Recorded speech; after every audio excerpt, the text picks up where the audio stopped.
അടുത്ത് ഞാനൊരു സംഭവം കേട്ടു. അതെന്റെ സുഹൃത്തായ സിദ്ദീഖ് എന്ന് പറഞ്ഞൊരു സുഹൃത്ത്. അയാള് കൊണ്ടോട്ടിക്കാരൻ, എന്റെ പരിചയക്കാരൻ, SSF പ്രവർത്തകൻ. അയാള് പറഞ്ഞതായൊരു സംഭവം, അഥവാ അയാൾ മദീനയിൽ നിന്ന് ഒരു സൂര്യക്കാരനായ ഒരു സഹോദരനുമായി പരിചയപ്പെടും.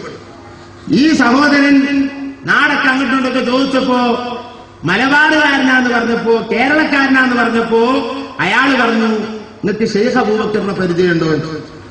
സ്വാഭാവികമായി ഞാനും സഖാഫികളും എല്ലാം വലിയമാർ എല്ലാം AP ഗ്രൂപ്പിന്റെ ആൾക്കാർ മാത്രമല്ല, എല്ലാ കൗമും പുറത്തു പോയാൽ ശൈഖ് അബൂബക്കറിനെ അറിയിച്ചാൽ അറിയുന്നു പറയും. ഞാൻ അവിടുത്തെ മുരീദാണെന്നും പറയും, ഞാൻ അവിടുത്തെ ശിഷ്യനാണെന്ന് പറയും. ഞാനും പറഞ്ഞിട്ട് എല്ലാവരും പറയും. അതിപ്പോ ഒരു വലിയ സ്ഥാനാണത്, പറയാനായി ഏർപ്പെട്ടരാ. അപ്പൊ ആ മനുഷ്യന്റെ ആളാകുന്നുള്ളതൊരു ബഹുമാനാണ്, അതൊരു സ്ഥാനാണ്. ഈ ദുനിയാവെന്ന് മാത്രമല്ല ആഖിറത്തിലും സ്ഥാനം തന്നെയാണ്. ആരെങ്കിലും കൂടെ കൂടിയേ പറ്റൂല.